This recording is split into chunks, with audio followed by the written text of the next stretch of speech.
We don't have problems or issues with them. We are one. We live in peace together, and we are under the chief of Kaguro.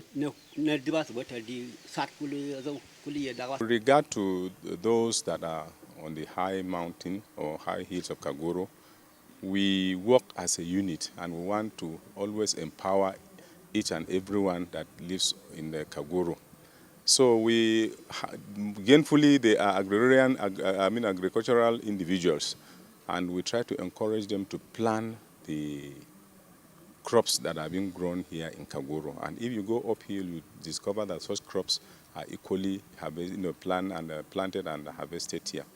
Now, uphill again, we believe that since the community undertake hunting, we try as much as possible to limit them from hunting so as to preserve some of these animals, that are available in the hill. So we want to sometimes undertake trainings for them, especially the youths, so that we try to empower them to realize the need to always be gainfully employed. I happen to be from one of the clans that came all the way, settled on the Kaguro Hills before we came down to the Kaguro Plains here. So we have a number of relations there, especially those in Angwabulus Katun area. The Kaguro Hills is naturally endowed. It has great tourism potentials. What effort is being made to achieve this?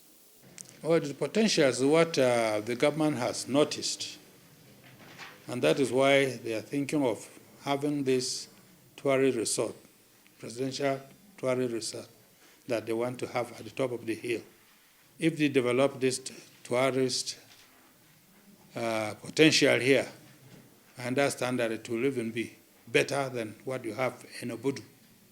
The Kaguro Hills, with its flat top and arable land, yearns for investment.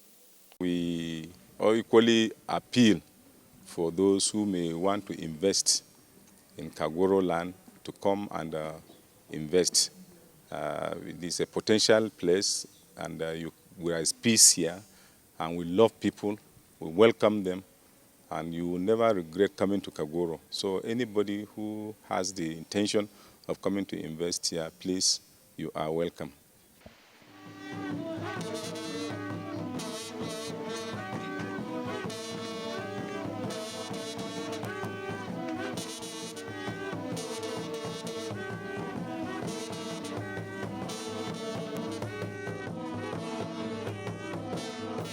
Climbing the Kaguro Hills is certainly an adventure. The natural, beautiful environment is inviting.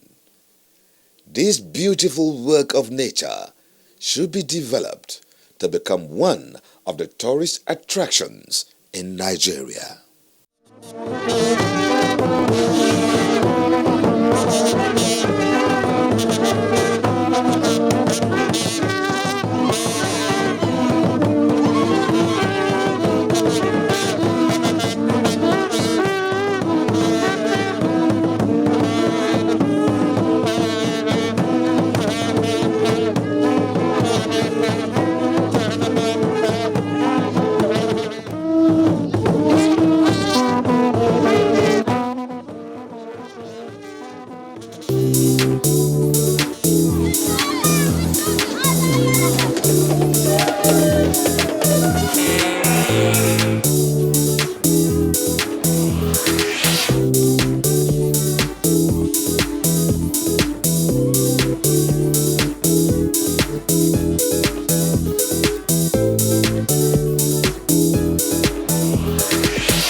Our programs are getting better and fresher. And it's because we are thinking about you.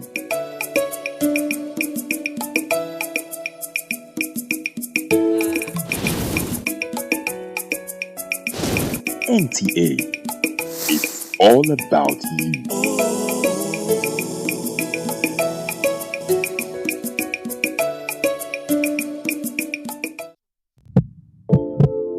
Gas pipelines are the arteries for powering electricity.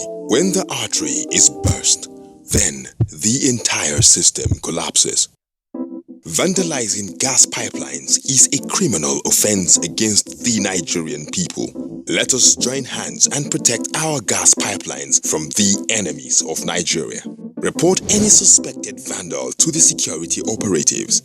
Let us stop vandals before they destroy our collective national heritage, so we can have the Nigeria of our dreams, where there will be light at all times. This message is brought to you by the Nigerian Television Authority, NTA.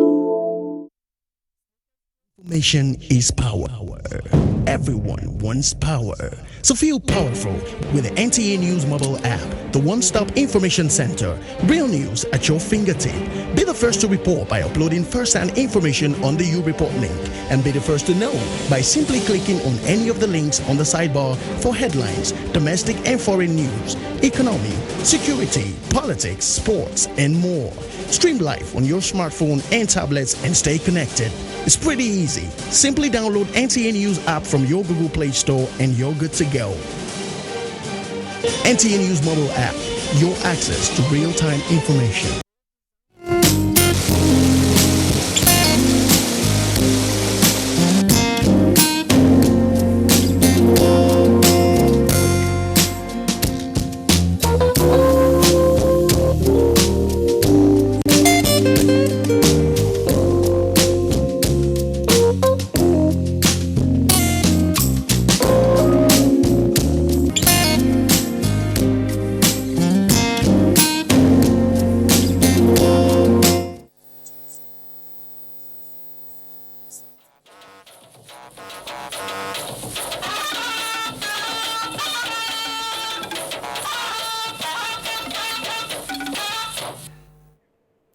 Hello, let's get together once more on yet another Wednesday evening with what's trending on the news circuit. Top stories tonight. Bayelsa State Governor comes calling at Aso Rock. There is something he says he is particularly delighted about. So stay with us to find out what it is. Also tonight, sparks are flying around regarding the padding or non-padding of the 2016 budget. Speaker Dogara talks tough. Take back your statement within 7 days, he tells former chairman House Appropriation Committee Abdul Mumini Jibrin, or be slapped with a lawsuit. Elsewhere in the northeast, the Nigerian army has rounded off its combat support arms training week and is set to improve its digital and weather analysis capability for movement of troops in difficult areas of operation. Now, if that sounds rather militarily harsh, how about a train ride in style and comfort between the FCT and Kaduna State? Our correspondents will bring you the details of these and more on News Extra with me, Aisha Bello Mustafa. A very warm welcome and thank you very much indeed for joining us. We begin from the Aso Rock Villa, where Governor Seriake Dixon of Bayelsa State has expressed appreciation to President Muhammadu Buhari for demonstrating leadership by example in the task of addressing Nigeria's fundamental problems. The governor says he is delighted over the commitment of the Nigerian leader to peace and stability in the Niger Delta, as well as the freedom of choice in politics across party lines. He spoke to newsmen after an audience with President Muhammadu Buhari in the State House, from where Adamu Sambo reports. Governor Seriake Dixon's meeting with President Muhammadu Buhari, held behind closed doors, centered on the security situation in Bayelsa State and the Niger Delta region, as well as other issues critical to national stability and development. Addressing newsmen, the Bayelsa State Governor expressed the belief that President Muhammadu Buhari means well for the country and deserves every support of Nigerians. Bayelsa is central to the maintenance of law and order and stability in our country, and particularly in the Niger Delta region. Bayelsa is the epicenter of the issues that have to do with the Niger Delta. And we had fruitful discussions about the need for community leaders, for governmental and political leaders to work together, support the work of the security agencies, and foster better understanding of even people who have grievances. And that we have committed to do together. And I call for greater understanding by political actors. I call for conscious nation building and bridge building efforts by all political leaders. I call for greater appreciation of the imperative of unity to move our country forward. The Bayelsa State Governor used the forum to formally express gratitude to President Muhammadu Buhari for maintaining a non-interference posture in the political processes that played out in Bayelsa State, which he described as statesmanly and reassuring. Contrary to the propaganda and the name-dropping that some politicians back home and even here in Abuja embarked upon, there was no name they didn't call. There was no claim they did not make. But I'm telling Nigerians, I'm telling Bayelsans to disregard all that propaganda. The president never had anything to do by way of negatively influencing the outcome of the last general elections in Bayelsa and also the outcome of the tribunal proceedings. That is important because if our nation must move forward, if our democracy must be strengthened, if our nation must be stable, then institutions must be allowed to grow. Governor Saraki Dixon, who is still basking in the euphoria of the election tribunal's ruling upholding his victory at the polls, expressed the belief that the ongoing dialogue between the federal government and militants in the Niger Delta will yield the desired results. From the State House, Adamu Sambu, NTA News. We move on to the National Assembly now, where screening of the career ambassadorial nominees continued at the Senate, with 19 more screened on day 2. Let's join National Assembly correspondent Muhammad Ali for details of that report. Screening of the career ambassadorial nominees commenced early on day 2. Chairman Senate Committee on Foreign Affairs, Senator Monsurat Sumonu, after a brief remark, called the session to order. Nominees thereafter took turns to answer questions fielded by members of the committee. What is this that is special that you've done that has attracted his attention that you have to give your commendation so quickly? In every aspect of the job that I'm giving, I give myself more than 100% shot at it. What value have you added? What have you achieved as a woman, as a mother, and in charge of such a very important department? My most important achievement was the creation of the Ministry of Women Affairs. On behalf of all women, we thank you for the initiative. Thank you. Creating Women Affairs Ministry. You don't come to South Korea and make a mistake of mentioning North Korea. 5 days have earlier been slated by the committee to screen the ambassadorial nominees, but from all indication, the exercise is going to be rounded off this Thursday, as 34 out of the 47 ambassadorial nominees have already been screened in the first 2 days of the exercise. Meanwhile, Senate President Bukola Saraki has restated the commitment of the Senate to the promotion of good governance, transparency, and accountability. He stated this when he received officials of the Extractive Industry Transparency Initiative International. Senator Saraki said the attention the Apex legislature paid to the 2013-90 audit report demonstrates senators' resolve to right the wrong of the past. The country manager of Extractive Industry Transparency International, Alex Godi, said their visit is part of the consultation with stakeholders in the 51 member countries.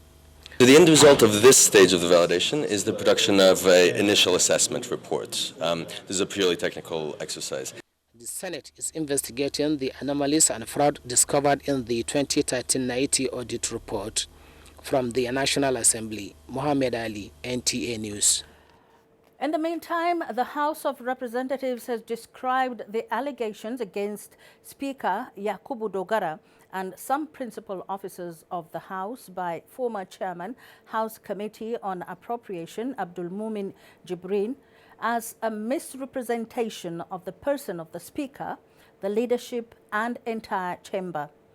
Chairman, House Committee on Media and Public Affairs, Abdulrazak Namdas, who stated this while briefing National Assembly correspondents on the matter, said Representative Abdul Mumini Jibrin's mishandling of the 2016 budget process nearly fractured the cordial relationship between the National Assembly and the executive.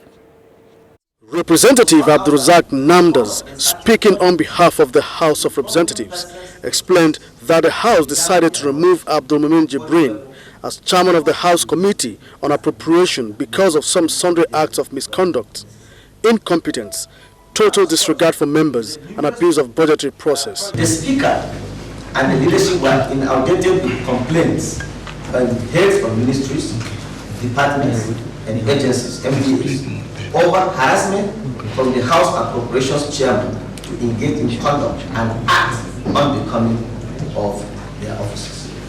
Representative Abdulrazak Namdas explained that the House reviewed all the issues and decided to remove him as chairman of the House Committee on Appropriation.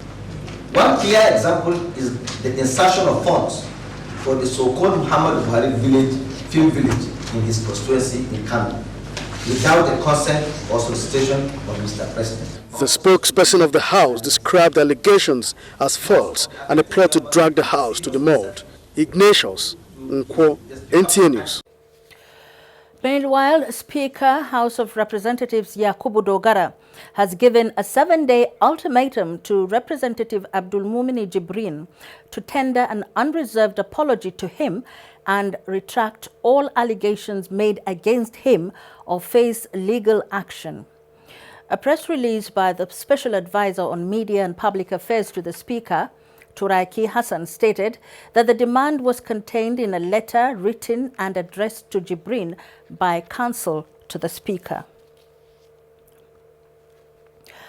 Away from the National Assembly now, the federal government says the information and communication technology industry remains a viable option to the diversification of the economy, saying government is committed to opening the space for development. The Vice President, Professor Oshimbajo, said this in a message to the Africa International Technology Exhibition in Abuja. Ruben Okala has the details. Africa International Technology Exhibition, Afritex, seeks to create an ecosystem that promotes the pervasive use of ICT in all spheres of the economy to connect communities globally towards enhancing productivity and improve standards of living. Saluting the initiatives, Nigeria's Vice President, represented by the Minister of Communication, says no country seeking real sustainable development can afford to neglect the ICT sector, as all spheres of development now depend on ICT. ICT is currently contributing up to 10% of Nigeria's GDP and has created over 10 million jobs in the past 10 years. As a matter of fact, ICT today engages more hands of Nigerians than even the oil sector, which has always been with us. The theme of the forum is embracing ICT export as an alternative means to diversify the non-oil industry sector. Indeed, the Honorable Minister is taking this a step further towards creation of an specialized ICT university. And we have started the process of digitizing parliamentary procedure deploying ICT. It is projected that by the year 2020, ICT will contribute more than 30% to the gross domestic product. But to achieve this, participants are calling on the players of the industry to be more proactive in public enlightenment. And as the Communication Minister pushed it, ICT is undoubtedly the way to go. Ruben Okala, NTA News. The meeting between Nigeria and the United Nations World Tourism Organization has ended in Madrid, Spain, with more commitments on the part of the organization to Nigeria. Let's get more on this from Anthony Forson. Day 2 of the meeting was characterized by technical details on how a policy framework for Nigeria can be designed and, most importantly, be adapted to fit into its operating environment. The various presentations made hinged on the will to make it workable. Marcio Favila, Executive Director, Programs and Institutional Development, Carlos Vogela, Executive of Member Relations, and Elshar Grandcourt, in their different submissions, highlighted the immeasurable role the government can play to ensure that the citizens buy into the plan. The minister, on his part, equally engaged the UNWTO officials on the desirability of placing Nigeria on their priority list, drawing examples from war-torn countries who have leveraged on tourism through the support and assistance of United Nations World Tourism Organization to bring about peace and reconciliation, using Sri Lanka and Cambodia as examples. In a separate chat with Information and Culture Minister Laia Mohammed and the Secretary General of the United Nations World Tourism Organization, Taleb Rifai, this is how they summed the meeting. After 2 days of very intensive interaction, at which not only the Secretary General was present, but his executive directors and the heads of the various departments, we've been able to agree on specific areas that the UNWTO will help Nigeria fast track its tourism development. These have been grouped into 5 major areas. They've also lined up a series of activities which they are going to assist Nigeria with. They are suggesting to us that in addition to the Presidential Council on Tourism, there should probably be a smaller body which will be able to meet, several times a year, which would be a body to implement the policy decisions that will come there. Once we are able to get the PCT on track, they will be willing to partner with us to organize a conference on tourism as a tool for peace and reconciliation. We're planning a very big event in Nigeria, probably in the northern regions and in the eastern regions, where you had some challenges there and the situation has changed dramatically on the ground. So it's symbolically very important to be there and to have an event there where the international community will go there. And we were thinking of themes around the empowerment of women and how we can make women, which are really the bread earners in many, many cases in Africa. If women in Africa are in well and good shape, Africa's in good shape. That's a fact. That was confirmed to me by the minister, and we're trying to do something along the lines of how can tourism help in empowering better life and better progress and better social status and empowerment for women. And these are some of the ideas, but we are still refining them as we speak. With the meeting over, it is seen as a win-win situation for both Nigeria and the United Nations World Tourism Organization. But Information and Culture Minister Laia Mohammed says it is a plus, as Nigeria has been given the automatic right to host the 2018 CAF regional meeting of the organization. From the headquarters of the United Nations World Tourism Organization in Madrid, Spain, Anthony Forson, NTA News. And back home in Nigeria, the federal government is contemplating a project that is not only investor-friendly, but will also ease doing business in the country. Minister of Industry, Trade and Investment made this known in Abuja. The minister joined other guests on Good Morning Nigeria to speak on trade and investment policies. Abdul Malik Adio monitored the program. Recognizing trade as a driving force of the economy, with bold investment reforms yet to be translated into inclusive development, the Minister of Industry, Trade and Investment says the federal government is working on a project to ease doing business in Nigeria.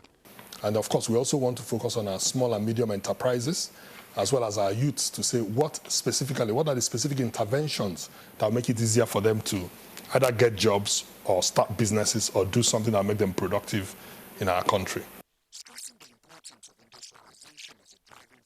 In the economy, the discussant called on the federal government to create an enabling environment for the development of local investors. The truth as of today is that even the Nigerian investors do not trust government policy enough to invest in Nigeria.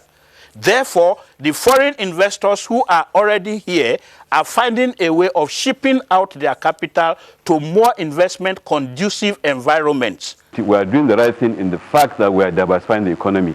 I believe that is really the issue. We have to do things, knowing that we don't have much time. Presently, it is clear to me and to all Nigerians that in terms of fiscal control of government over this informal sector, we cannot say it is perfect because they are not even captured in the tax structure of the nation.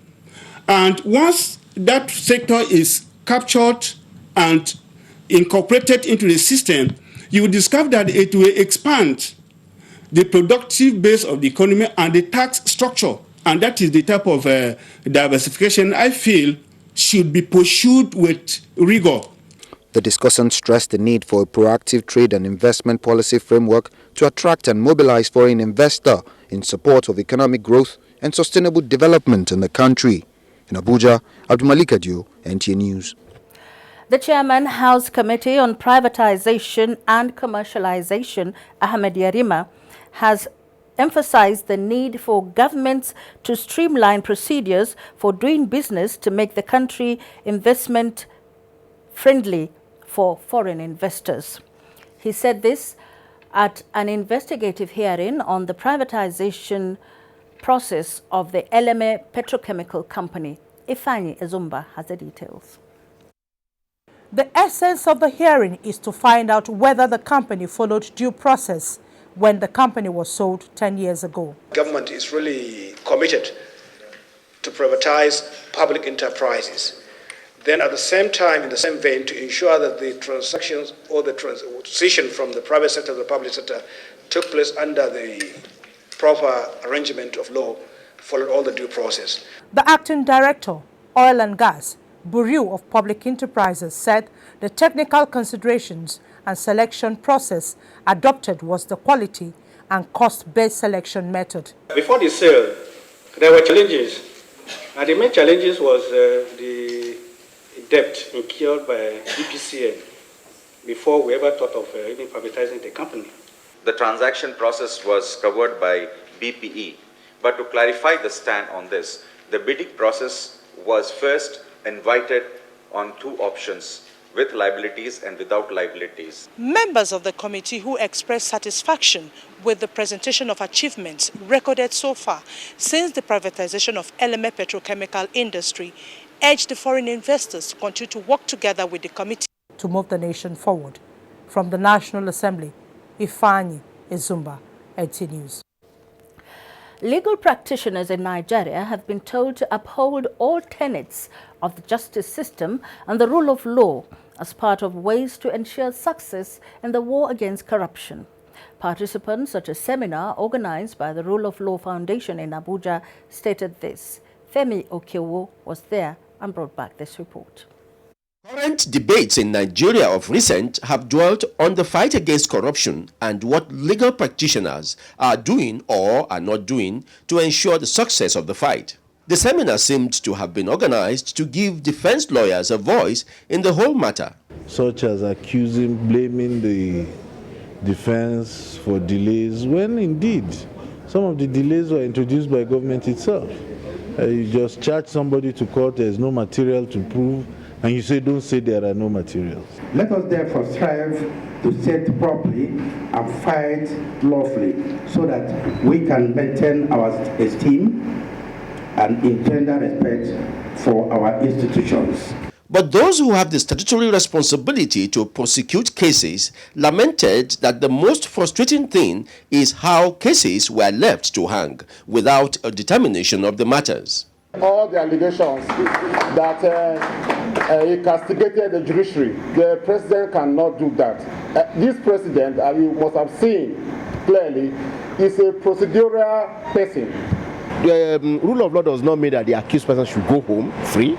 It does not mean that the court should not follow the due process. It does not mean that the court must not follow the law. In spite of the divergent positions, lawyers agreed that they cannot afford to be left behind in the fight against corruption. This is the 6th quarterly seminar of the Rule of Law Development Foundation, all aimed at setting the agenda in the development of the rule of law in Nigeria. For this instance, it has espoused the issue of corruption in the polity. In Abuja, Femi Okewo, NTA News. The presidency is soliciting the support of Nigerian professionals in the diaspora in the task of implementing the change agenda for national salvation and prosperity. The special advisor to the president on media and publicity, Femi Adesina, who made the request at an audience with a select group of such professionals, assured them of the firm determination of President Buhari to make a difference in Nigeria's national life. State House correspondent Adamu Sambo tells us more. The interactive session at the instance of the Nigerian professionals in the diaspora provided the opportunity for them to compare notes with the presidential media aides on areas of collaboration and cooperation in support of the Change Nigeria project. Mr. Femi Adesina and Malam Garba Shehu took turns to brief the professionals in various fields of endeavor on the nation's fundamental problems, the change agenda, and the quality of leadership being provided by President Muhammadu Buhari. They say although things are hard economically for Nigeria, with the government's sincerity of purpose and timelines provided for reviving the critical sectors of the economy, good life will indeed return to Nigeria. You can be sure that if there is any mistake we see from this government, it will be a mistake of the head and not of the heart. Because in the heart of this government is the desire to change our country. We just believe that where he is taking Nigeria to is where our country should be. People should draw a line. Even if there was wrongdoing in the past, can we all turn a new leaf? Let's do this for the nation. The country deserves all of the support that you can give. And the president, as means well, sacrifice for the nation. The professionals who bear their minds on the Buhari presidency expressed optimism on the future of the country and promised to chart a supportive course in rebuilding Nigeria. The desire to fight corruption, the desire to make Nigeria work is there with this current administration. It's very, very gratifying. The Nigerians in diaspora, especially those in the Americas, are very, very enthusiastic about coming back home to be part of the Nigerian project. While respecting our president and the government, we've told them and poured out our desires to want to come home and serve. Some of the professionals outlined a number of empowerment initiatives for the youth towards reducing joblessness and improving the nation's economy. From the State House, Adamu Sambu, NTA News. You can watch this news live online through the NTA mobile app, which you can download on your Android device at the Google Play Store or at the Apple Store if you use devices with iOS. Still to come on News Extra, enhancing troops' movement in difficult areas of operation, and IDPs in Borno State get assurance on their future. Do stay with us. If you hear a bomb explosion or gunshots of an active shooter, that might be a terror attack. At such times, always remember 3 action words: run, hide, report. Don't try to run towards the terror scene to save the situation, because there might be a second bomb blast or another attack. Run far away and take cover. Make sure you are safe first. Yes, it is in our nature to sympathize over the hurt, but remember, only trained personnel can help in such situations. When in a secured environment, promptly call relevant authorities and help will come. For anonymous reporting, call 09630-3250-5 or 0813-2222-106. If you see something, say something. Nigeria unite against terrorism. This message is brought to you by the Federal Ministry of Information and Culture. Smart Speedo from Airtel brings you up to 200% more data. 1,000 Naira gets you 1.5 gigabytes. 2,000 Naira gets you 3.5 gigabytes. 2,500 Naira gets you 5 gigabytes. And 3,500 Naira gets you 7 gigabytes of real quality data. Dial *141# to enjoy real data on Smart Speedo. Airtel, the smartphone network.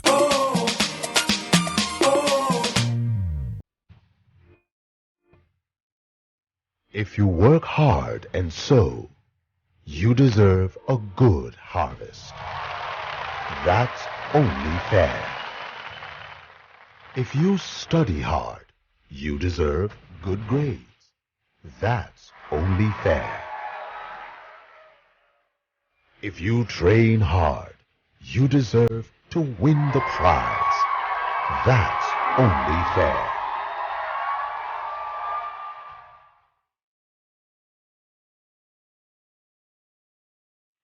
If you work hard as an employee, you should have something to show for it. That's only fair. At Premium Pension, we understand it's what you put in that guarantees a secure future. Talk to us today about your pension plan. Premium Pension. The future starts now. Glow is in the air. It's data. It's what you use every time you download music. It's what streams movies. It's what the banks use to check your account. It's the very lifeblood of modern living. Data. And where does it all come from? According to industry sources, more and more of it came from here. They acknowledge that Glow is now the largest data network in Nigeria. With your own Glow One submarine cable linked seamlessly to tens of thousands of kilometers with your own fiber optic cable. Glow can provide huge data capacity anywhere at a more flexible and affordable price than anyone. It's simple. So you see, Glow is in the air. It's everywhere. Say hello to the Grandmaster. Join Glow to jollificate with 8 times the value on every recharge, plus free data to give. Every recharge allows data and voice. The largest data network, Glow, Grandmasters of Data. Does your antiseptic liquid kill the germs that cause flu, diarrhea, typhoid? Dettol does. Dettol provides 10 times more protection versus leading competition. So why take a risk with your loved ones? Dettol Mom. She only trusts Dettol antiseptic liquid to kill 100 illness-causing germs, and it's recommended for cuts and scrapes. Worry less and love more. Don't just be any mom, be a Dettol mom. Dettol, be 100% sure. There is a reason Africa is called the new frontier. What was once potential is now an opportunity ready to be seized. Once revered for our resources, today's wealth lies in our people. People who build the cities that shape the future. People who know an idea in one place means business in another. A generation for whom technology means there are no borders, no boundaries. We are the new lions in a brave new world, kings of the urban jungle. And there's a bank that puts the world in our pocket and the future in our hands. UBA, Africa's global bank.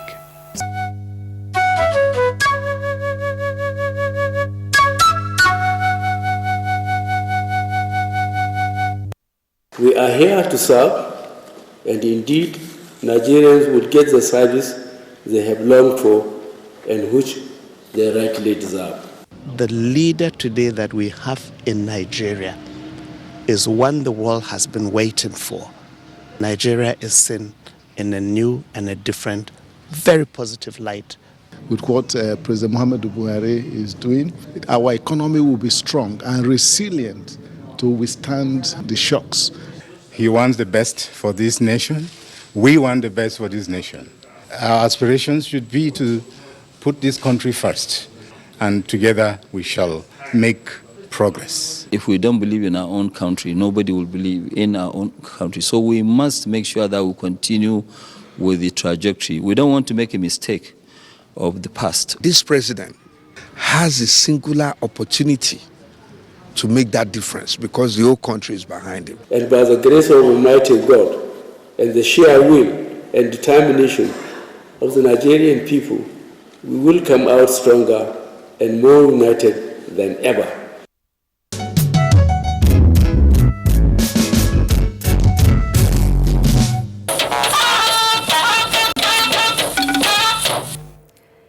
Welcome back to News Extra, reaching you live on the Nigerian Television Authority, NTA. There are intensified efforts to revamp the agricultural sector through reforms to tackle food insecurity, especially in the Northeast. Talatu Ezerike reports that this was the standpoint of discussants on NTA's Current Affairs program, Tuesday Live. Take a look. States in the Northeast, like Borno, had mechanized as agriculture hub before the upsurge of insurgency that caused major setbacks of food insecurity. Trend being tackled by the federal government in efforts to get agriculture right by reviving extension services, improved farming implements, loans and secured environment for internally displaced persons that are farmers to return to their activities. These, though, are not without challenges, particularly with fertilizer. Right now we found that the application of NPK 15-15-15 is really destructive to the soil. By the time we enter the dry season, we should stockpile. And we should have blenders in all the states to blend the soil-specific and crop-specific type of fertilizers suitable for each state of the Federation. A lot of people have gone into farming this year. We've also provided some fertilizers for them. We provided some seeds as well as chemicals. We are preparing for the dry season. We've procured a lot of irrigation facilities and equipment. There are more holistic approaches and international interventions. What we are trying to do is to quickly support with about $50 million investment. It's help people to restart, to go back to agriculture. We have assisted the federal government, the Ministry of Agriculture, about 2 years ago to package a youth employment in agriculture program. And now we are assisting the ministry to strengthen its capacity to implement that program. The Songhai Customer Initiative is a case where it attracts young people, train them, production, processing, storage, and so on. No doubt right steps are being taken to tackle food insecurity in the Northeast, and the general prayer is for sustained peace in the region to guarantee the revival of activities at the Lake Chad for development. Talatu Ezerike, NTA News. Newly promoted senior officers of the Nigeria Police Force have been urged to team up with the police management team to combat the increase in crime wave in the country.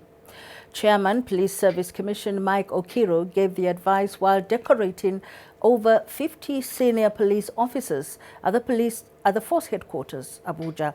Edino Justice tells us more. With the increasing rate in crime, such as armed robbery, kidnapping, assassination, car and bag snatching, and fervency in other classes, the police too are stepping up ways of countering them. The decoration and posting of 23 Assistant Inspectors General of Police and 29 Commissioners of Police all in one swoop, the first of its kind in Nigerian police, is said to be one of such strategies of police matching crime sophistication. The officers were urged to see their elevations as a challenge to help police succeed. I appreciate the IG's stance, and you as senior officers will assist him to ensure that his dreams are realized. We in the National Assembly we are pledged to make sure that the police are fairly treated. Assistant Inspector General of Police Oshodi Global, who responded on behalf of the senior officers, promised that they will give the police 100% of their support and loyalty. The promotion and posting of senior police officers to their area of competence, police says, is part of their strategy to go ahead of criminal, even in their sophistication. From Peace Hall, Force Headquarters, Abuja, Edino Justice, NTA News. Meanwhile, despite all strategies by security agencies, especially the police, to tackle activities of miscreants in the Federal Capital Territory and other parts of the country, the hoodlums are still inflicting pains and anguish on many unsuspecting Nigerians on a daily basis. Here is a special report by our correspondent Bonaventure Nwodo on the situation. These hoodlums operate in diverse ways, taking advantage of certain situations where people are more vulnerable. Salim Abubakar, who owns a banana plantation near the National Mosque, shares his experience, especially on bag snatching, describing the area as a dreaded place at night and early hours. These bombs and this traffic, the motorists, they have to slow down, or they have to wait for traffic before the traffic pass them. Those heat drones, that bad boys used to come under the bridge and snatch their bags. From here, the target, they will be here. They will face this side. If they face this side, they will be doing like this. If they see a woman, yeah, they will snatch the bag. Open doors, snatch bag, run under the bridge. Immediately climb this thing. This is what you call this bomb. If you slow down, before now they will just collect all the thing where they see inside your this thing. They just snatch from your motor. Assistant Inspector General of Police Akali Baba Usman, in charge of Zone 7, comprising FCT, Niger and Kaduna states, says personal security imposes a duty of maximum care on the part of the individual. People should know how to provide security for themselves first before even complaining. If you make yourself an easy target and you're complaining, there is nothing we can do.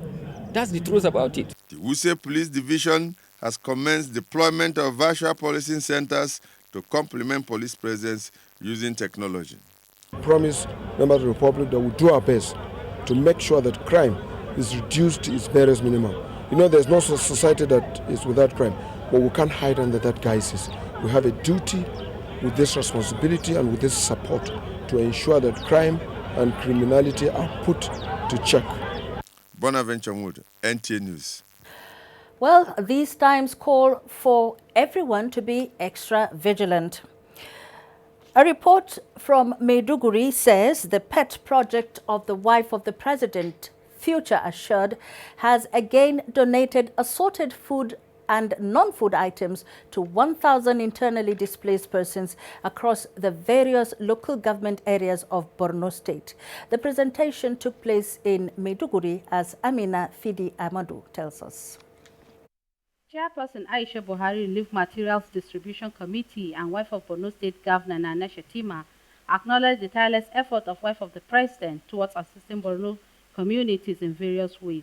She said, wife of the president Aisha Buhari has christened a new concept, Get Involved, to support ordinary Nigerians who are in their need of support. Nana Shetima then called on the well-to-do in the country, civil society and non-governmental organizations to key into activities of the Future Assured humanitarian activities. Member of the Future Assured Committee, Professor Hawa Abdubiu of the University of Maiduguri, enjoined the beneficiaries to consider their plight as part of destiny and continue praying for lasting peace in the state. She said the token is meant to support the less privileged. Some of the beneficiaries expressed gratitude to the wife of the president. In Maiduguri, Amina Fidi Amadou, NTA News. And back here in Abuja, Minister of the Federal Capital Territory, Muhammad Musa Bello, has called on state governors and leaders under the platform of the All Progressive Congress, APC, to provide social amenities and good governance at the grassroots as a way of securing the support of the masses in subsequent elections. The minister made the call in Abuja when he received APC leaders from the North Central Zone. Mitairi Ikben tells us more. The minister told the APC North Central leaders to remain united and pursue people-oriented policies in order to consolidate and build on the acceptance the party has in the zone. As a party, our success will always depend on our unity, because at the end of the day, no matter our differences, I think our objective as a party is to win election and to provide good governance. APC Deputy National Chairman, North Central Zone, Zachary Ide, commended the FCT minister for his efforts in securing victory for the APC in 5 out of 6 FCT area councils during the last FCT council polls in April. One of our greatest achievements was the winning the 5 out of the 6 area council elections concluded under a very watch. He urged all Nigerians to keep faith with the APC-led federal government, especially in prosecuting the war against corruption. In Abuja, Mitaire Ikben, NTA News.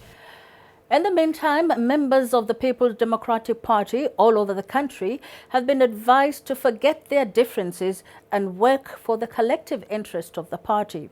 Some elders of the party's Northern Leaders Forum gave the advice during their meeting in Abuja. Dele Atumbi reports. The meeting, which attracted leaders of the party from the 19 states in the northern parts of the country, including the Federal Capital Territory, was frank in addressing the challenges of the party. The leaders identified the culture of impunity as one of the problems which has bedeviled the party. The forum also consented to speak with one voice in the interest of the party. They equally agreed on a zoning formula for all the party's positions zoned to the northern parts of the country without any dissenting voice. Professor Jerry Ghana and Senator Ibrahim Mantu, two of the conveners of the forum, pleaded with members of the party in the country to subsume their interest for the overall interest of the party. People now agree that we must release this party to the people.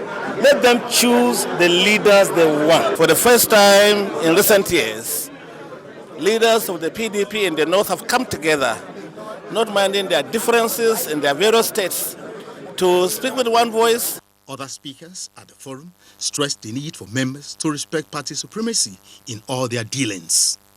You know that once again, PDP in the north is coming back. We realize that we need to build a very strong opposition party. PDP, whether we like it or not, we made some mistakes and we have paid for the mistakes. And we need to sit down and correct them. The purpose of the meeting is to foster unity within the party with the hope of repositioning and rebranding it.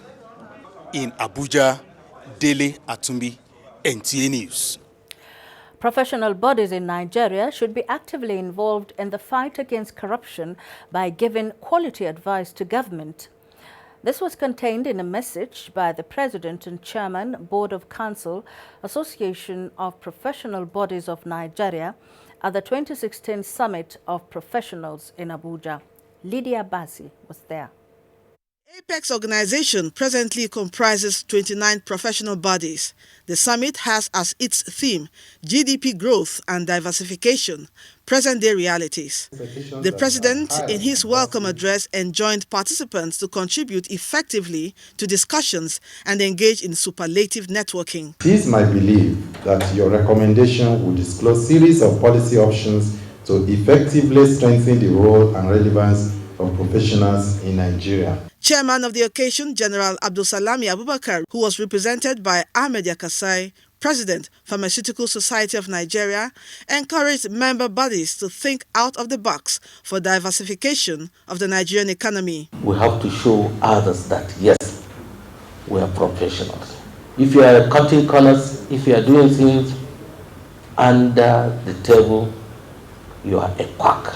Leonard Mark Deacon, a South African, in his keynote address, said Nigeria has huge potential in her vast population. By improving nutrition, by robust investment, by private players and building the healthcare infrastructure, by swelling the middle class, and by innovations in medical technology, you can actually grow your GDP. We are trying to move out of the mono economy and diversify into various areas that will bring in more revenue for the country. They have what it takes to contribute either by advice, even by practical solution on how to fight corruption in Nigeria. This is the 5th summit of the association. Lydia Basi, NTA News. The federal government's drive to create opportunities for skills and vocational training is gaining international acceptance as foreign investors in the United Kingdom have indicated interest. This commitment was made known at a meeting with the Industrial Training Fund and some investors in London. Here is Bilkisu Abdurazak Odoye with the details. Medical and vocational education training in Nigeria, acting DG ITF Dixon Onuoha says, has improved over the years. However, the current administration believes more should be done, hence the focus on creating more opportunities through the diversification of the economy while broadening its tax base with the Nigeria Industrial Revolution Plan, NIRP. Now we're talking of training in the area of agro and agro-allied businesses. We're talking of training in mining and extractive industries. These are the areas we have come up with packages, programs to train our youth in these areas. Focus is now shifting out from oil to other areas so that we can diversify our economy. He urged investors to key into opportunities in the sector, even as the ITF is creating a robust platform where trainees can be reached for job placement by industries and firms.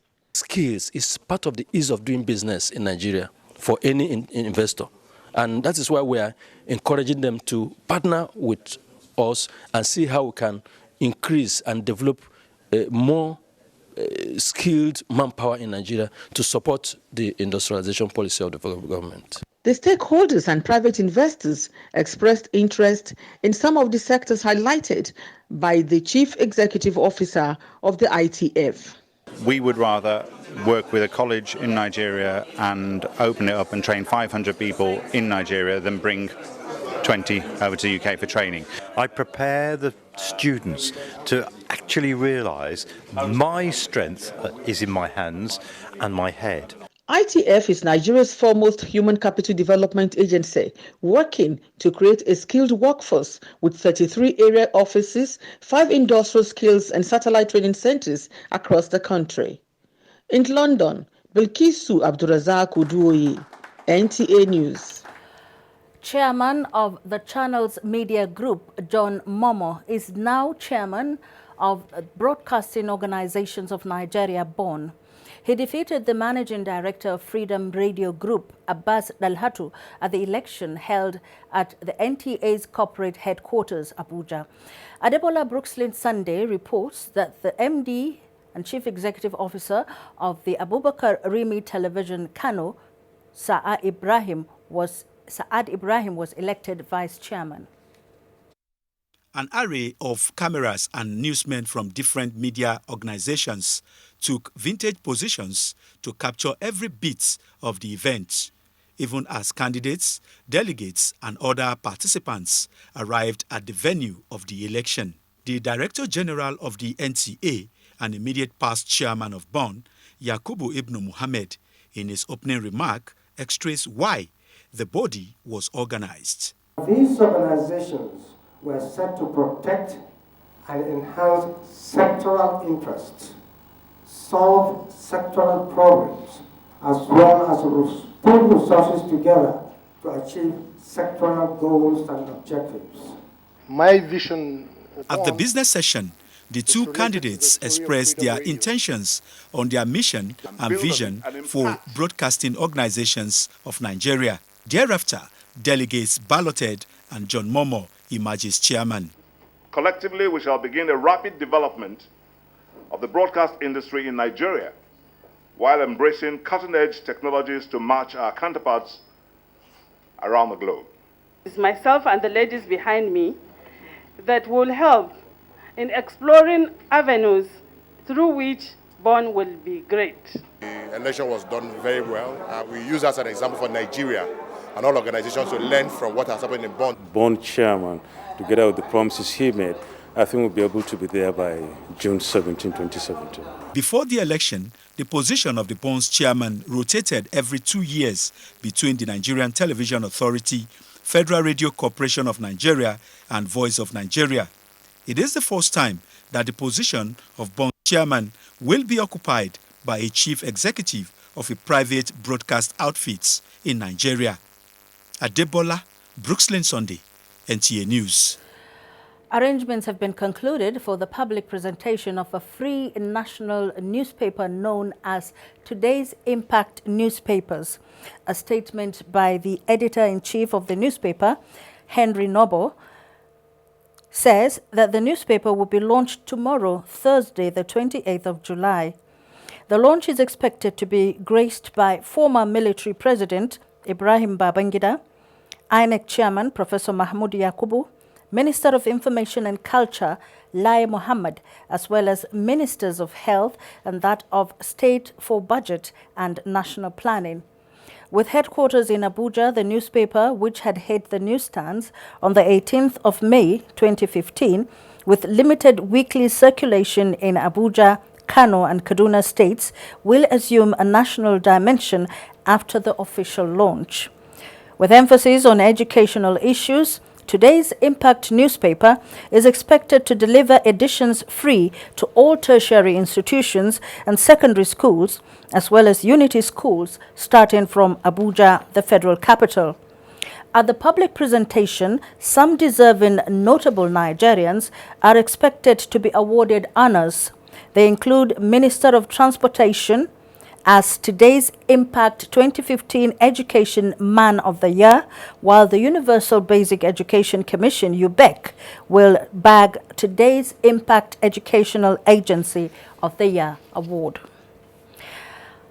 Up ahead on News Extra, the trains get back on track. Correspondent on specialist assignment examines new opportunities. Plus, 2 more states key into the school feeding initiative. Do join us again.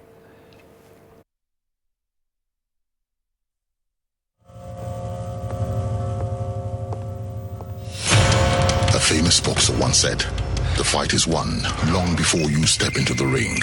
It takes massive investment, dedication, planning, and during fierce competition, never backing down. In 2005, Glow invested in the world's only privately owned undersea data cable, then connected this to its extensive fiber optic network throughout Nigeria, which seamlessly delivers flexible and affordable data plans for everyone, making Glow Nigeria's largest data network in new subscriptions. You see, it's not what you step into the ring with that makes you the master. It's everything you did to get you there. Enjoy our new data overload. Double your data on every plan, like 6 gigabytes for 2,000 naira, 12 gigabytes for 3,000 naira, and 24 gigabytes for 5,000 naira. Dial *777# to select a plan. The largest data network. Glow, Grandmasters of Data. This must be one of Mother Nature's greatest gifts. But there's something else it gives us. When we see such beauty, we want to share it with those we love. That's what LG wants you to see. Just what we see now, through our technology. LG OLED TV.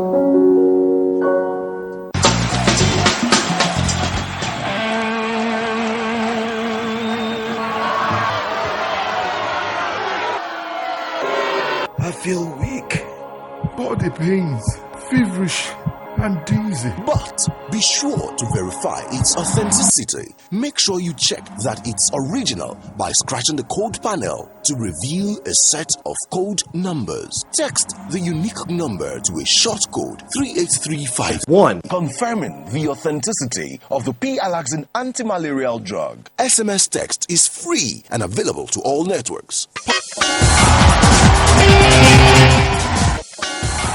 P-Alaxin always defeats malaria.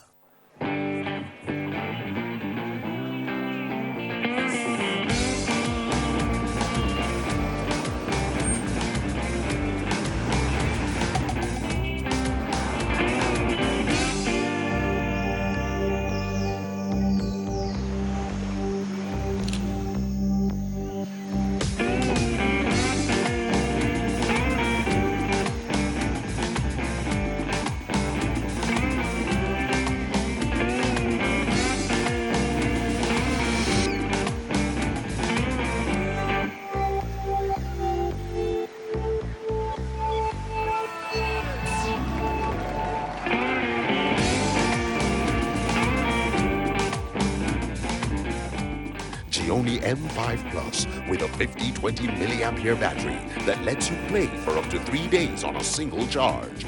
Gioni M5 Plus, always in power. Darling, what's the matter? It's your birthday. Guests are already waiting at the pool. It's headache, cold, pains all over my body. Cold Time Anti-Cold Tablet contains powerful ingredients specially prepared to bring you fast relief from headache, body ache, cough, flu, cold, and fever. Baby, how are you feeling now? Wow, I feel great thanks to Cold Time Tablet. Cold Time Tablet also available in syrup for children. If symptoms persist after 3 days, consult your doctor. Cold Time Anti-Cold Tablet, a quality product from Embassy Pharmaceutical and Chemicals Limited. Cold Time Anti-Cold Tablet, your visa to healthy living.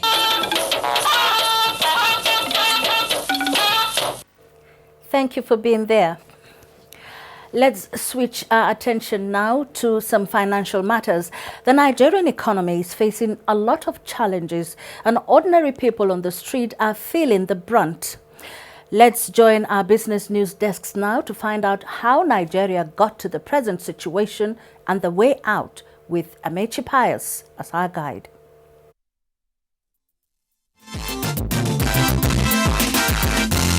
Hello, and time to talk business. Thanks for joining us.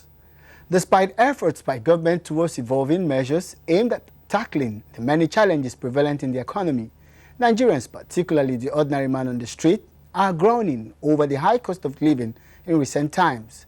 Business News examines the situation with special focus on how the nation got to its present state and what should be done to reverse the trend. Bola Olunubi is a businesswoman married with children. This middle-aged entrepreneur in the last 6 months struggles to provide for family basic needs such as food and power needed for their survival. She's faced with weak purchasing power, incessant power outage, increasing cost of food and other services among others. People complain of our prices. There are some items that by this time last year I was selling 20,000 naira, but as of today it's now 35,000 naira. Like Mrs. Olunubi, many Nigerians are contending with high cost of living, with rising fears of despair and poverty. Economic experts say what has happened in the last 2 decades is that the nation has not invested sufficiently in building capacity to run the economy effectively and efficiently. We have had in this economy at a time when oil was selling for $140 per barrel, $120 per barrel. But the bulk of these resources we spent on consumption. Apart from being a heavily import-dependent economy, Nigeria has failed to invest in infrastructure and has paid lip service to the development of a viable non-oil export market.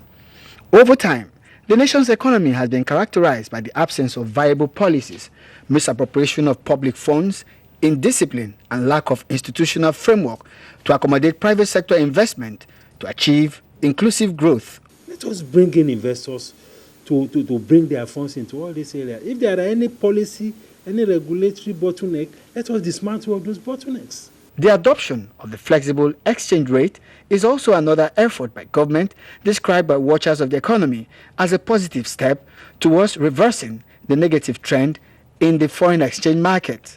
We should continue to de-risk our environment. We should continue to improve the climate. We should continue to take measures that will increase our ranking in the ease of doing business. Thanks for watching Business News. The news continues shortly. Good evening.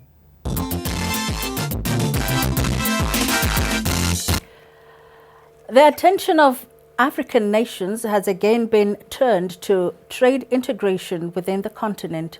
Speakers at the 23rd African Export-Import Bank Annual General Meeting were unanimous in their views that volume of intra-African trade can improve, latching on the potential of the area of the sea. Sheun Ogunli reports on the concept of the blue economy. With 54 countries, Africa remains the continent with the least intra-trade volume of about 12%. This is abysmally low when compared with continents like Europe with 67% intra-trade volume. Worried by these developments, the African Export-Import Bank's 23rd Annual General Meeting focused on Africa's new economy, intra-African trade and the blue economy as catalyst for economic transformation. With over 70% of African countries across the coastal line, stakeholders here believe that the blue economy offers great potential for the diversification of the economy of Africa. In realizing this objective, the bank in April launched an intra-African trade strategy framed around 3 pillars, namely create, connect, and deliver. The overall objective of the strategy is to facilitate a 50% growth in intra-African trade to reach $250 billion by 2021 from about $170 billion currently. The meeting also witnessed signing of a $1 billion memorandum of understanding with the Exim Bank China. This is to support the construction of industrial parks and special economic zones in Afrexim Bank member countries, and also support projects that may be located within those parks and zones. Afrexim Bank's balance sheet has increased from $5.2 billion in December 2014 through $7.1 billion in December 2015 to $11.2 billion as at June 2016. I end my chairmanship with a much better capitalized bank, better equipped to fulfill its mandate. Afrexim Bank, a foremost pan-African multilateral financial institutions devoted to financing and promoting intra- and extra-African trade, has an authorized capital of $5 billion in 4 classes of shareholders. Sheon Ogunluyi, NTA. The much-awaited Abuja-Kaduna rail line has now come to fruition with the inauguration by President Muhammadu Buhari. But beyond the daily commuting that is expected to gain momentum within the next few years, the project has the prospect of opening up new opportunities. Oyinaya Kalu-Oka tells us more in this special report. It is a normal happy routine for 33-year-old Esther Danjuma, mother of 5 kids.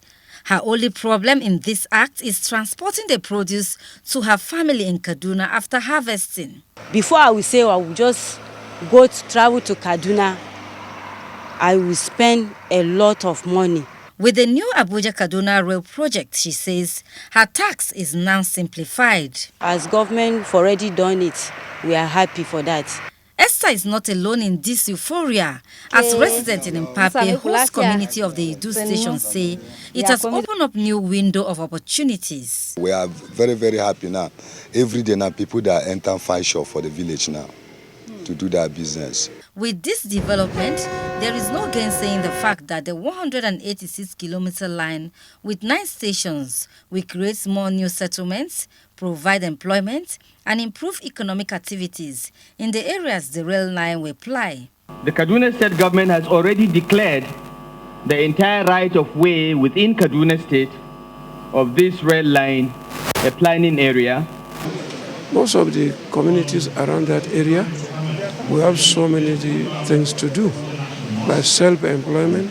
Besides promoting commercial activities, Nigerians are happy of the transport fare of 600 naira for economy and 900 naira for standard class. Where instead of battling with the hold-ups on the road and traffic that keeps people away from office and reduces productive hours, people could park their vehicles and then avail themselves of this opportunity. It will assist the roads because it will make the road to last, because most of heavy goods can be transported by rail. Not less than 120 policemen and more are to be drafted to the area to secure the environment and passengers.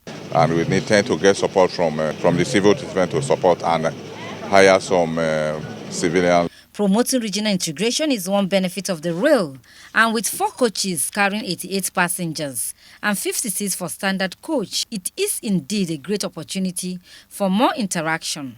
We pray that this will broaden our relationship so that we will continue to live in peace and tranquility. For Abuja and Kaduna residents, it couldn't have come at a better time than now, when the federal government is working towards diversifying the economy. From the Edu station in Abuja, Oyinaya Kalu-Oka, NTA News. Turning now to some education matters, Ogun State government says the National Homegrown School Feeding Program will kickstart in September. The state governor, Senator Ibikunle Amosun, disclosed this at the opening ceremony of a 2-day stakeholders workshop on the state Homegrown School Feeding Program. Lekon Agbonde has the details. National Homegrown School Feeding Program is one of the 5-pronged social investment programs of President Muhammadu Buhari's administration, as promised during the election campaign. Ogun State being one of the 8 states selected for the pilot scheme, stakeholders have converged on Abeokuta to deliberate on modalities to be adopted for the successful implementation of the program. The state governor, Ibikunle Amosun, while commending the federal government for the initiative, said the program goes beyond feeding of school children, but has multifaceted economic advantage for various sectors of the economy. According to the governor, the scheme will encourage homegrown economy in which the value chains in agriculture will be adequately explored and provide more employment opportunities for diverse categories of people. And I know that by September, all these people, this coming September, when our people are resuming, we will be starting this, our own homegrown school feeding program. Maybe within the next couple of years, we will now make sure that the thing is extended to cover maybe all our primary school children. The program manager of the National Homegrown School Feeding Program, Mrs. Abimbola Adesomi, said as designed by the federal government, the program will bring positive turnaround to the educational system of the nation. Safety net for the poor, of reducing inequality, and also jumpstarting human development in Nigeria. Also, the state focal person for the program and state commissioner for special duties and intergovernmental affairs, Mr. Adeleke Adewolu, said about 200,000 pupils from 1,554 public primary schools in the state will benefit from the program. In Abeokuta, Lekon Agmode, NTA News. Similarly, the Niger State government plans to join the federal government's school feeding program, which is aimed at transforming education in the country. The program, which is to begin with a pilot scheme in the state, was brought to the fore when a team from the Faculty of Education, University of Cambridge, United Kingdom, visited Niger State. Let's get more on this from Dauda Muhammad. The project involves the total overhaul of the present educational system in terms of quality of teachers and refurbishing of infrastructure.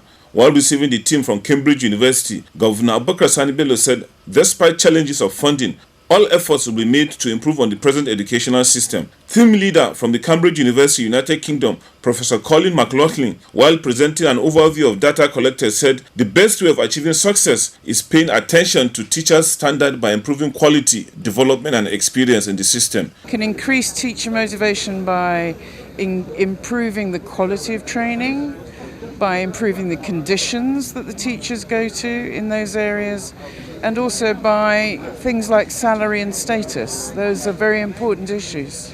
While declaring a training program open for 100 selected school administrators, Niger State Governor Abubakar Sani Bello said, in line with the whole school development approach, enhancing professional competence of teachers will be given the necessary attention. Our priority is to ensure that everyone is being carried along in this change agenda. We have made provision for teachers' incentive and, God's willing, even vehicle loan allowances. Very soon we'll start disposing it to our teachers. 187 million naira is to be spent in transforming education in Niger State, codenamed TENS project. The training is the second phase in a series of programs outlined under the Transforming Education in Niger State project, ultimately geared towards revamping the education sector in the state. From the Justice Idris Lebo Kutigi International Conference Center, Mina, Dauda Mohammed, NTA News. In the 5th decade of open and distance learning, 15% of the world's population still suffers some form of disability. How does the educational system reach out to this constituency? That's a question posed by Professor Asha Kanwar, President, Commonwealth of Learning at the First National Open University of Nigeria public lecture in Abuja. Franca Uzoma Olwa was there and now reports. Education, the unreached are groups of people who either have no access to education or have dropped out of the system without completing their goals. Majority of this group are women and girls who reside in rural areas without educational facilities or may be too poor to afford education. With lessons from the Commonwealth, this group, according to Professor Asha Kanwa, can be reached through skills development, massive online courses, and provision of free education. Nigeria has a long history of distance education. The only thing is, it needs to be deployed. And it needs to be distance education. You know, more campus universities should offer distance education. They should invest in good quality. They should use technology to reach the young people. For now, the National Open University of Nigeria is exploring ways of providing tertiary education to hundreds of internally displaced persons with the support of the World Bank. World Bank is also suggesting that we could talk to the states and then get the states to provide us with their own students, so that if the states are convinced of the need to enroll the very, very poor and disenfranchised people in the NOUN program, then the states now have a facility to apply to World Bank for this particular facility, because it's about access to education. The lecture analyzed best practices in open and distance learning that have worked in other countries as a flexible learning option that allows young people to study at their own pace, place, and time. Considering the large number of students who seek admissions to higher education annually, the National Open University of Nigeria Public Lecture seeks to harness the vast potential of open and distance learning to ensure quality education and lifelong learning for all by 2030. Franca Uzoma Olwa, NTA News. In the next part, with the Nigerian unity, remembering Adekunle Fajui 50 years on. We'll be right back.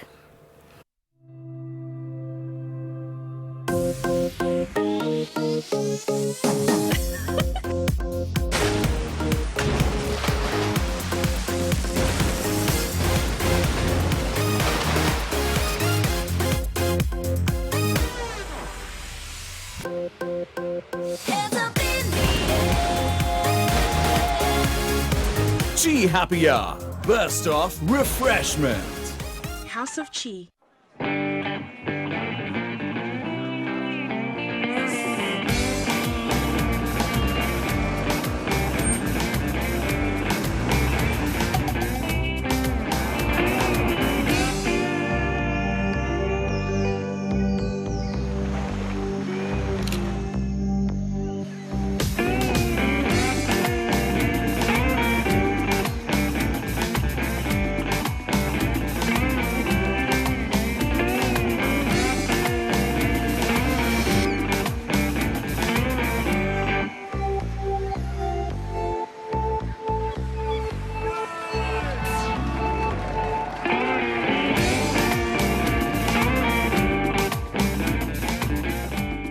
Xiaomi M5 Plus with a 50-20 milliampere battery that lets you play for up to 3 days on a single charge.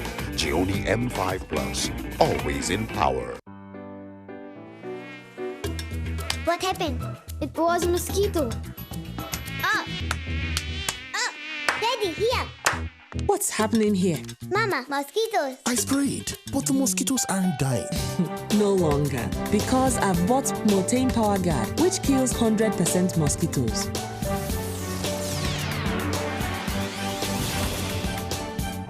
Motane Power Guard kills 100% mosquitoes.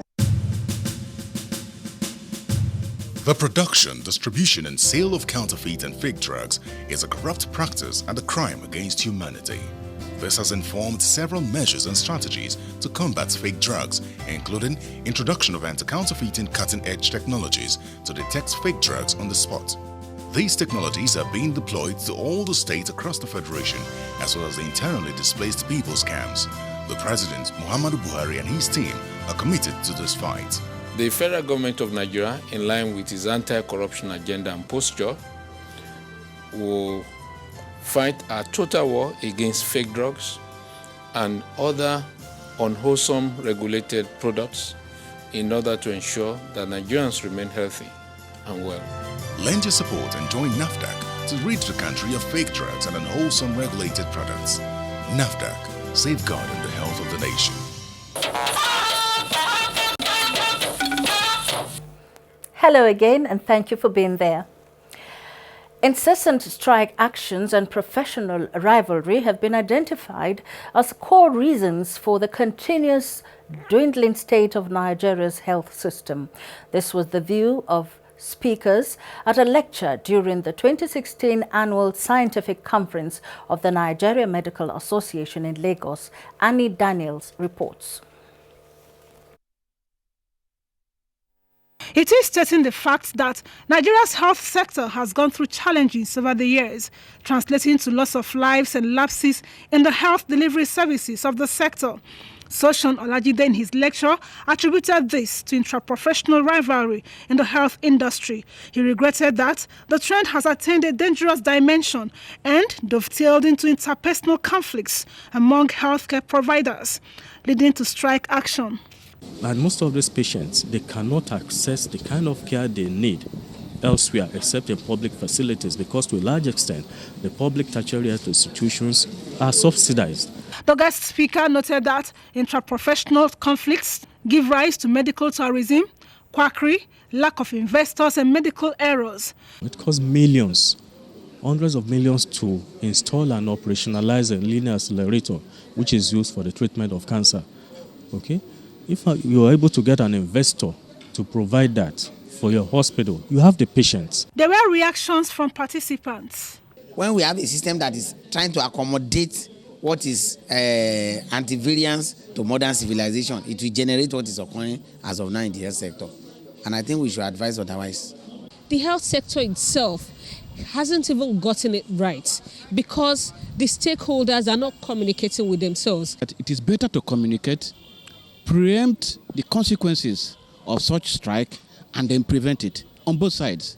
The general consensus is that health workers must have mutual respect for each other, quit interprofessional forum to trash issues, and the government on its part must honor agreements reached with health providers. In Lagos, Annie Daniels, NTA News. Non-recognition of loyalty and sacrifice have been identified as political and ethnic barriers which have remained the bane of national unity in Nigeria. Senior Advocate of Nigeria, Femi Falana, said this at a public lecture in Lagos organized to commemorate 50 years remembrance of the first military governor of the defunct Western region, Lieutenant Colonel Adekunle Fajuyi. Musa Toliat has the details. Guest speaker and senior advocate of Nigeria, Femi Falana, who was represented, said the continued agitation by some section of the country needs to be addressed by ensuring an all-round infrastructural development in the country. He, however, maintained that the clamor for true federalism will be uncalled for if it is not anchored on popular participation, probity, and accountability. The political economy is the most important aspect of restructuring of any nation. Those who have cornered our commonwealth should not be allowed to talk of restructuring in Baku. The guest speaker urged Nigerians to uphold selfless service and sacrifice as exemplified by the late Adekunle Fajuyi, who laid down his life to secure the unity of the country in 1966. The event later dovetailed into a plenary session where panelists discussed issues of national interest, including regional autonomy, federalism, and the place of history in the educational sector of the country. Speakers here are of the opinion that a great disservice will be done to these great heroes and other fallen heroes of this country if history is not returned to the nation's academic curriculum with a view to inspiring the younger generations to imbibe the spirit of patriotism, selflessness, and of course sacrifice. Over the years, several panels have been set, several conferences, several recommendations, but is this syndrome of I before others? If you place greater emphasis on producing what you will find out that all those things about division, it wouldn't matter to you. When you release history for your curriculum, you have already taken the values out of the societies. Because without history, we won't know our heroes. In Lagos, Musa Tolian, NTA News. We're not done yet on News Extra. Just ahead, we have sports and a bit on the global scene. Join us again. Suicide bombers are not spirits. They are not ghosts. They are human beings like you and me. They live amongst us. They are your neighbors. They are your friends today, but terrorists tomorrow. So you must know your neighbor now. Security begins with you and me. Know your neighbor. Be vigilant. Be security conscious. Report suspicious persons, objects, and movements to the police and other security agencies. The security of our nation is a duty for you and me. If you see something, say something. Nigeria unite against terrorism. This message is brought to you by the Federal Ministry of Information and Culture.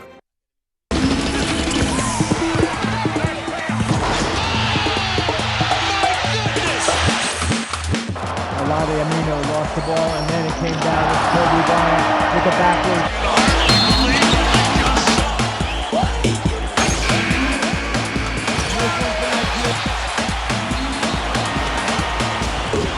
Getting players in the right place at the right time. Next to Alade. Down at speed.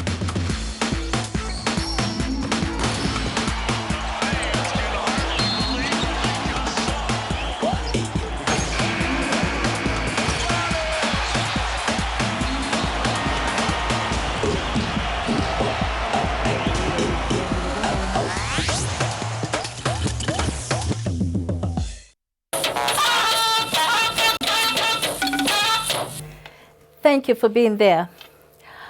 On the foreign scene, Indonesia confirms that 14 convicts who are citizens of Nigeria, Zimbabwe, Pakistan and India are on death row for drug crimes and will be executed in the coming days. Meanwhile, United Nations human rights officials have expressed concern over the planned execution and appealed to Indonesia to end unjust capital punishment. Here is Ronke Kolawole with Global Tidbits.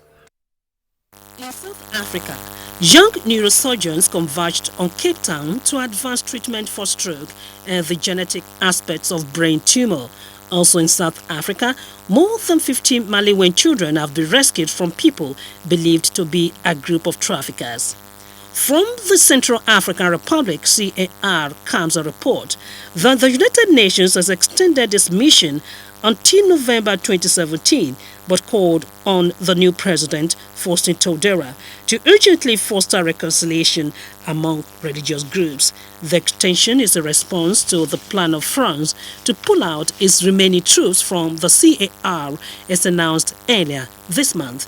Meanwhile, French faith leaders have met the president, François Hollande, and called for more security at places of worship. The call came as France mourns the death of an elderly priest, Father Jacques Hamel, who was murdered while conducting morning mass in his church on Tuesday. In Argentina, government has announced a national plan to fight violence against women in a renewed effort to end gender violence in the country. For Global Tidbits, Ronke Kolawole, NTA News. And on the sports scene, a National Hockey League enters Day 6 Thursday in Abuja, with Federer forced to pull out of the Olympics. Amanzi Marcus has the details. Apart from this ongoing match holding at the Package B section of the Abuja National Stadium between Yobe Desert Rollers of Damaturu in blue and the Police Mission of Abuja, a total of 41 goals have so far been scored in 23 matches, with a dozen more to be decided on Thursday, Friday and Saturday. I strongly believe in my team, so we are very strong to win the tournament. The umpires are there to help the matters, control the games, but some of them are not doing what they're supposed to do. And by then, killing hockey. Hockey is supposed to grow more than even football. The spirit is very high. So compared to the previous years that we're handling this league, this year we have a better teams and we have better players who are participating in the game. 7 men and 6 women teams are competing, and it is being decided on a round-robin basis. Meanwhile, ex-international and former director of sports Delta State Emma Okocha says the nation must encourage sports. According to him, Nigerian athletes must be encouraged to pursue sports that comes to them naturally if the country expects to dominate certain events at global meets like the Olympics. You cannot be running or participating in every sport. That's what we call priority sports. Roger Federer has announced he will not compete at the Olympic Games and will miss the rest of 2016 in order to treat an injury. The 34-year-old Federer reached the semi-finals of Wimbledon, where he lost to Milos Raonic, but the 17-time Grand Slam winner underwent surgery on a knee injury in February, which forced him to miss the French Open. Federer said he took the decision on the advice of doctors as he aims to prolong his career for as long as possible. With Sports News Update, Amanzi Marcus, NTA News. The death has been announced of Elder Grace Edika Kalu, aged 89. She was a community leader in Ibem Ohafia in Abia State. She was one of the foremost educationists in the old Bende province of Abia State, who championed the education and empowerment of women in Ibem Ohafia of Abia State. She will be buried after a funeral service at the Presbyterian Church of Nigeria, Ibem Oha Parish in Ohafia local government area of Abia State. She is survived by many children, among whom are Mrs. Chinyere Edika Kalu and Dr. Kalu Edika Kalu, a former Minister of Finance. Time now for a check on the weather picture across the country. Hello and welcome to the weather forecast. We anticipate bright morning over the extreme part of the country, while the central cities should expect some thunderstorms in the morning hours over Ibi, Jalingo, part of Abuja, Lafia axis, and also the southern cities. But in the afternoon, we expect build-up of activities around the northeastern part of the country and the northwestern axis, part of the high grounds of the temperature forecast. Thank you for watching. Bye for now.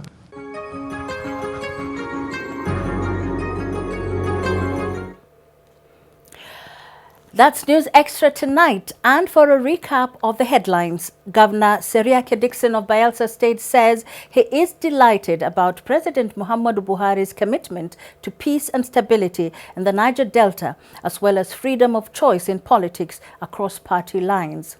And in the House of Representatives, the controversy over the so-called padding of Budget 2016 continues. Speaker Dogara has given erstwhile chair of the Appropriation Committee, Abdul Mumini Jibrin, 7 days to retract allegations against him or face legal action. And that concludes this edition of News Extra from the production team and me. Thank you for watching.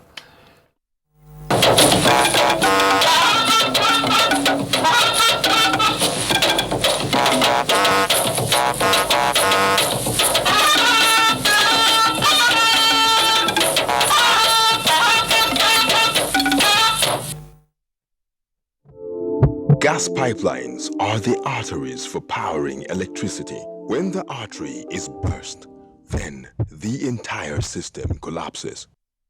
Vandalizing gas pipelines is a criminal offense against the Nigerian people. Let us join hands and protect our gas pipelines from the enemies of Nigeria. Report any suspected vandal to the security operatives.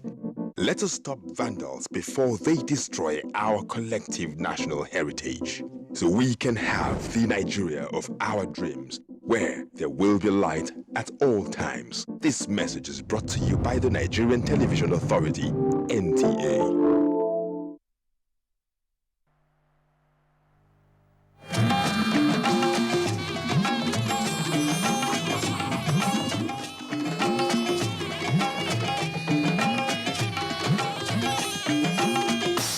This is the network service of the NTA.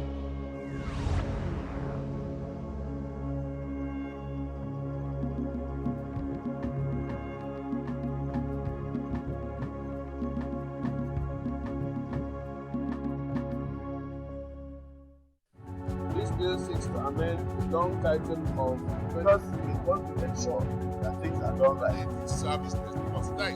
Those in favor say aye. Those against say nay. The ayes have it.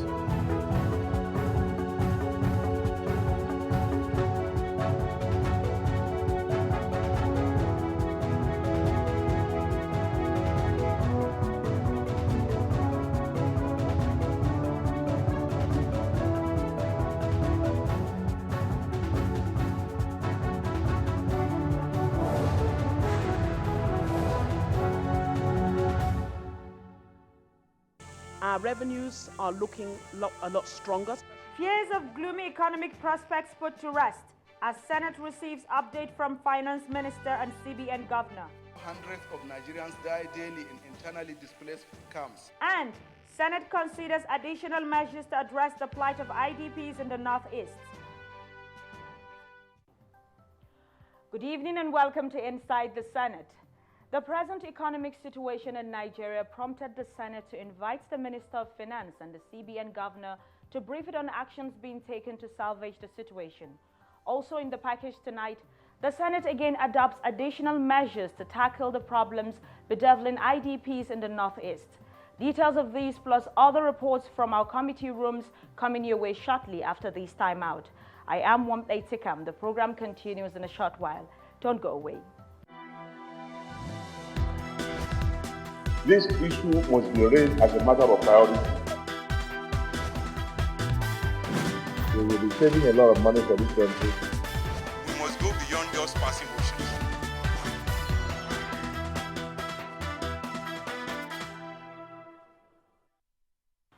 Thanks for being there.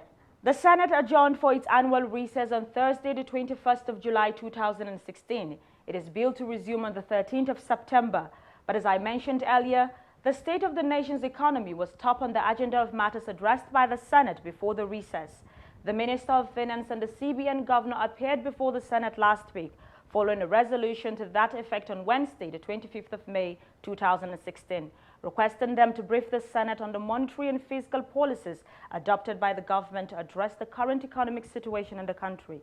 Speaking when she appeared before the Senate Thursday, the 21st of July 2016, the Minister of Finance, Kemi Adeosun, agreed that Nigeria is technically in recession, but gave the assurance that it will pick up with measures being put in place to boost the non-oil sector of the economy. We have 2.2 million barrels per day as a target. We have 178 million people as a population. Kuwait produces 2.9 million barrels of oil per day, but has just 4.1 million population. Saudi Arabia produces 9.7 million barrels of oil a day and has just 30 million population. So if you actually look at the percentage or the proportion between ratios between oil and population, there's a strategic reason why Nigeria cannot afford to rely on oil. This, according to the minister, is the reason why the economy is being diversified and other measures being adopted as well. These include a reduction in recurrent expenditure and giving prominence to capital expenditure, noting that this is the only way to grow the economy. She added that between the time the budget was passed and now, government has made capital releases of nearly 248 billion naira, given the breakdown as follows: power, works and housing, 107 billion naira, agriculture, 21.6 billion naira, and transport, 22 billion naira. Despite the difficulties being experienced, the minister gave the assurance that there will be light at the end of the tunnel. I want to say that fundamentally we remain extremely confident about Nigeria. We're going through a very difficult time and we're not unaware of that. But the fundamentals still suggest that we're in a good place. And if we compare ourselves, our deficit to GDP that we're projecting is 2.14%. Some of the other oil economies that have been battered by the same problem, such as Venezuela, their debt to GDP is 24%. Libya is facing 79% deficit. Nigeria is actually still weathering the storm quite well. I know it's painful, I know it's difficult, but I think we have gone through the worst. The lowest oil prices are the FAC receipts that we are just processing now. She then answered questions from senators. And I'm particularly interested in the agricultural sector. because that sector represents the very foundation that, if properly handled, can actually make the difference. From your submission, you have stated that 21.6 billion has been released to the sector, which is really very, cheery and encouraging. But I'm a little worried because I'm aware, or I may have to put it to you, if this release, the AIE that has been released to them, has it been cash backed? In view of the inflow, current inflow, and the available resources, what would you consider in terms of projection, what the implementation of the 2016 budget will be? And do you have areas of priority? Are you prioritizing your releases? And what are those areas you consider priority? Finally, when are we expecting the 2017 budget? But I can find details as to which specific institutes. I would imagine that would have included most of the institutes under them, because I know that the Minister for Agriculture is very, very keen on the issue of seeds and inputs as part of the agricultural transformation, which was incidentally approved by the Federal Executive Council yesterday. I think the other thing to mention is that we're actually expecting a bumper harvest this year. And one of the challenges that the Minister is now working on is storage. We don't want a situation where the prices collapse, because that's not good for the farmers. So we're looking at how to get our strategic reserves ready, particularly to receive the bumper grain. And also we're reinvesting through the Sovereign Wealth Authority in the commodity exchange, the Abuja commodity exchange, to ensure that we have price guarantees for our farmers. On the 2017 budget, I believe that the Minister of Budget and Planning has started working on putting that documents together, and I'm very sure it will be with you in good time. When you look at our revenue projection, things seem to be going on fine. Even though we had the initial fear of the crude price, we thought it could go lower than $38 per barrel, ab initio, but now it's going up, it's okay. But the major problem is the fact that we are not able to meet our projection in terms of our crude production. It's going below 2.2 million barrels per day, against what we projected. Now, what are you doing? Have you ever advised the President that there should be an effort to make sure that the problems that we're encountering in the Niger Delta as we speak, the vandalism, the violence going on, have you ever advised the President that we should find a way, change the policy, look for a peaceful way of solving this problem so that our revenue projection will be actualized? What is your take on the implementation of the 60 billion constituency projects, which accounts for only 0.3% of the capital project expenditure projections of 1.8 trillion? The question of Senator Barrow around the production targets and the advice given to the government to find a solution. The administration of President Buhari is working very, very hard on solving the problems in the Niger Delta and the other oil-producing region. And I'm very confident. I've been told that many of the engagements are bearing fruit, and some of the production numbers that we're seeing seem to suggest that this is a problem that will be solved. I need not remind this Honourable House that it was this administration that released 2 years' worth of constituency projects late last year without any prompting from the National Assembly. So we take constituency projects very seriously, because these are the projects that the legislature have put in place knowing the specific needs of their own communities. So therefore they are important, and I think we have demonstrated since we've been in office that we prioritise them and we have cash back them. Distinguished colleagues, I think you agree with me. She's been here now and she has taken over 28 questions, and I don't think it's a one-off item. We're going to be engaging the Minister of Finance on some of these issues, and I think we should only be fair to her. She will come back again for further briefing. She has made some commitments as regards certain things. And I think let us wait and see and hold her to those commitments, and then we'll come back to her on those issues. Since, Honourable Minister, come and take a bow. Thank you for your contribution. Earlier Tuesday, the 19th of July 2016, the Senate played host to the CBN governor to closed-door session, after which the Senate president spoke on the outcome. The Senate, in a closed session, was briefed by the governor of Central Bank regarding the monetary policies of the CBN, in particular the new foreign exchange management policy and determination of the foreign exchange market by demand and supply mechanism, the need to continue to grow the economy, and still on focus at diversification of the economy. And also as regards the issues of some of the commercial banks. Thereafter, he answered questions from distinguished senators on some of these topical and national economic matters. Is this a true reflection of what transpired in a closed-door session? Thank you.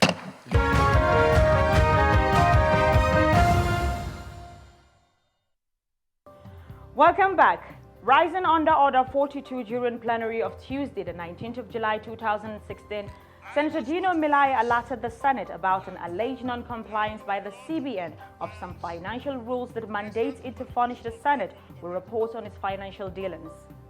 I just want to raise that there has been a lot of non-compliance with extant rules and the Constitution of the Federal Republic of Nigeria with the CBN, and if given the opportunity, I will want to bring a substantive motion in another legislative day to buttress these anomalies. The request was granted and the matter put off to another legislative day.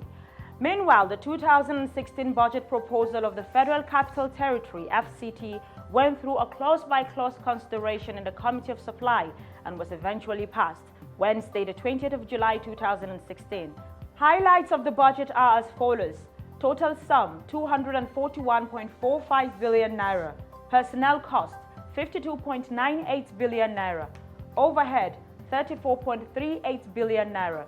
Capital expenditure, 154.08 billion naira. The Senate President commented after the passage. It is very important that in passing budget is not just the expenditure line. We must also capture what the revenue line is. So let us ensure we formalize that procedure across all committees to ensure that we always capture the revenue profile when we present the budget. On this note, and then the oversight, ensure that implementation of this budget is strictly adhered to. One matter that the 8th Senate has been so passionate about is the plight of internally displaced persons, IDPs, in the Northeast.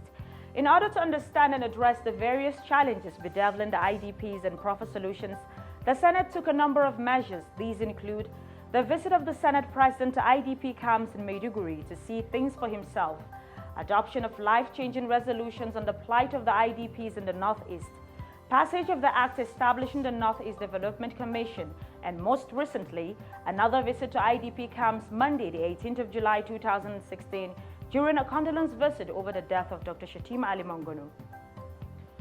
Still on the plight of IDPs, a June 2016 report of the Joint UN Assessment Report released by the International Medical Agency, known as Doctors Without Borders, says close to 486,000 children and pregnant women suffer acute malnutrition in IDP camps, with 128 children dying daily, which translates to 5 children every hour. Against this disturbing background, Senator Babakar Bashir Garbai, through a motion, made a passionate plea for support in order to ease the problems of the internally displaced persons. The Senate notes with utter dismay the recent Joint UN Assessment Report released in June 2016 by the International Medical Aid Agency, MSF, also called Doctors Without Borders, on how hundreds of Nigerians die daily in internally displaced camps. Quoting from the report, Senator Garbai disclosed that a total of $349 million will be required to adequately provide the affected population with basic living conditions that support life for at least 3 months, and appealed to the private sector and other donor agencies to help provide succor to the affected persons. Seconding the motion, the Senate leader gave a graphic picture of the situation. These statistics that you see of IDPs in various camps represents only 8% of the displaced persons. The other 92% are living with communities within them. And you know that Borno State is a poor state comparatively. And when you have poor people living on poor people, they all become, very poor people. Accordingly, 5 resolutions were adopted, with 3 of them being to urge the federal government through the Ministry of Finance to immediately release and distribute necessary funds like the service-wide vote appropriated for IDPs in the 2016 budget to arrest the situation. Urge the federal government to release monies in the Victim Support Fund established by the previous government and headed by retired General T.Y. Njuma to address the situation. Directs the Senate committees on special duties, states and local governments to carry out a fact-finding visit to the affected states of Adamawa, Borno and Yobe states to find out the challenges of the IDPs. The Senate President remarked after the deliberations.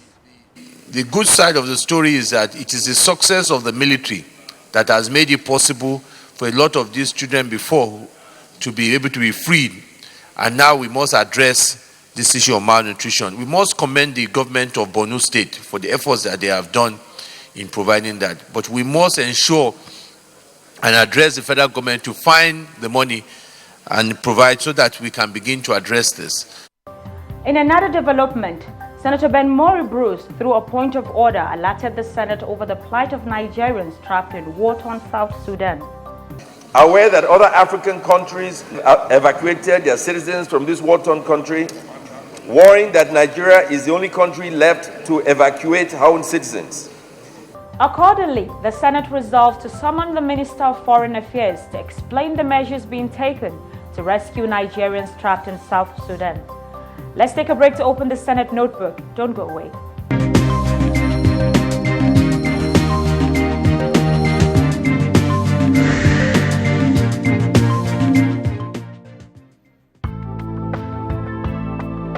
Joint committees are formed to handle issues of different topics that fall under the purview of different committees.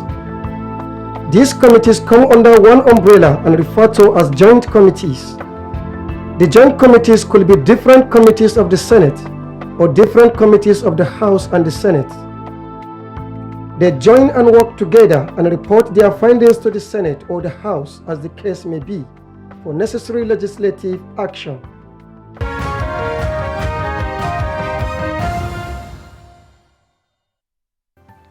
Welcome back. President Muhammadu Buhari had, in a letter to the Senate Tuesday, the 19th of July 2016, requested the consideration and passage of the 2016 budget proposals of 38 government agencies in accordance with the provisions of the Fiscal Responsibility Act 2007. In response to the letter Thursday, the 21st of July 2016, the matter was referred to the relevant Senate committees for further legislative action and to report back soonest. Meanwhile, the report of the Committee on Foreign Affairs, which investigated the alleged lopsidedness in the list of ambassadorial nominees, was presented Wednesday, the 20th of July 2016. It was presented by Senator Shehu Sani on behalf of the Chairman, Senate Committee on Foreign Affairs, Senator Mosurat Somono. The committee, having considered all the petitions and concerns on the 47 ambassadorial nominees under consideration by the Senate, concludes that the nominees were meticulously selected in line with due diligence. They should therefore be considered for screening and confirmation by the Senate.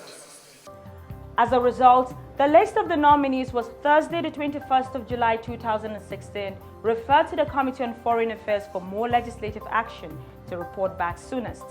And now to committee reports. The Senate and House Committees on Police Affairs Thursday, the 21st of July 2016, held an interactive session with the new management of the Nigerian police led by the Acting Inspector General of Police, Mr. Ibrahim K. Idris. Welcoming the Inspector General of Police, Chairman Senate Committee on Police Affairs spoke on the security challenges confronting the country and what the government is doing to tackle them. The new acting IG is coming into an office at a time when there is rising financial problems in this country, in every arm of government arising from the bad and mismanaged economy of this country. There are also the disturbing challenges of insecurity that pervades the country, particularly insurgency between farmers, violence, the Niger Delta Abuja destruction of economic facilities, kidnapping and armed robbery. However,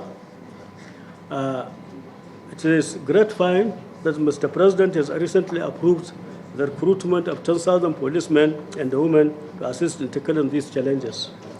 He added that the number is inadequate in the face of a deficit of about 90,000 policemen. Responding, the acting IG said, having visited some volatile areas of the country, various security challenges have been identified. Some of these, according to him, include terrorism, kidnapping, cattle rustling, armed robbery, cultism, and murder, amongst others.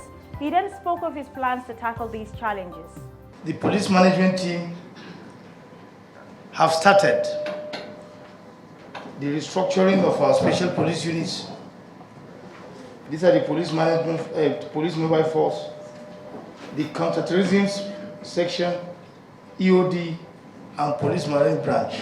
We plan, obviously, to construct more police stations and intelligence gathering outfits.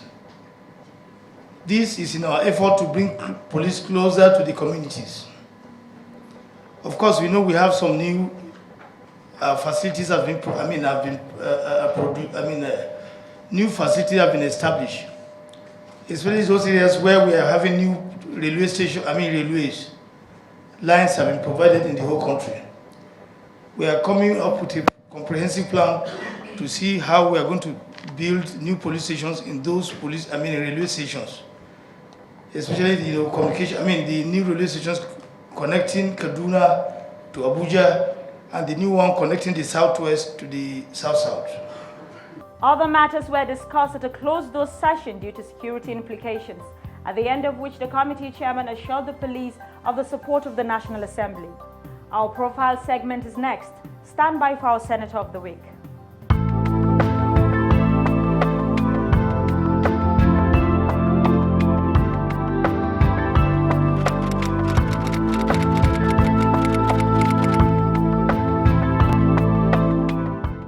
Senator Nelson Ephraim represents Akwa Ibom South Senatorial District.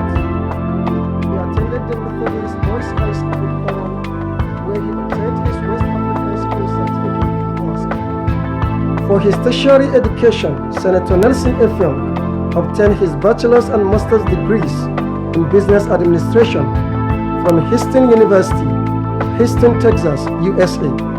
He joined politics and was member Akwa Ibom State House of Assembly from 1992 to 1993, and from 2003 to 2007, where at one time he was the Speaker. A grassroots politician, Senator Ephraim contested as senator on the platform of the PDP in the 2015 general elections to represent Akwa Ibom South Senatorial Districts and won. He is now Vice Chairman, Senate Committee on Primary Health and Communicable Diseases. His legislative interests are marine transport, Niger Delta development, education and sports.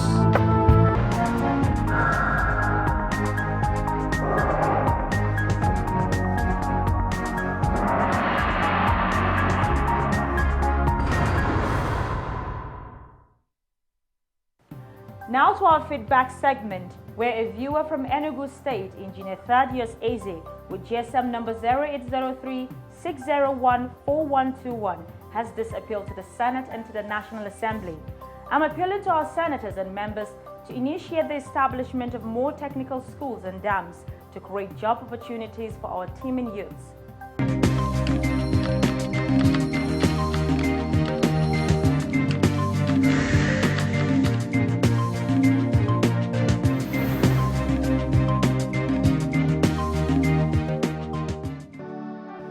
This brings us to the end of the program. Join us again next week for another edition of Inside the Senate. Good night and thanks for watching.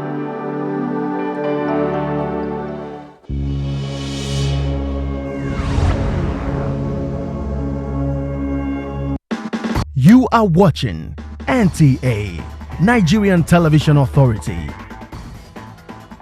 For more information and news updates, visit our website at www.nta.ng, or you can follow us on Twitter at NTA News Now, or you can like us on Facebook at NTA Network News. Stay connected on our YouTube channel at www.youtube.com/NTA News Online. Watch our live stream at www.nta.ng/live. NTA, you can't beat the rich.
The West African Currency Board was responsible for issuing currency notes in Nigeria from 1912 to 1959.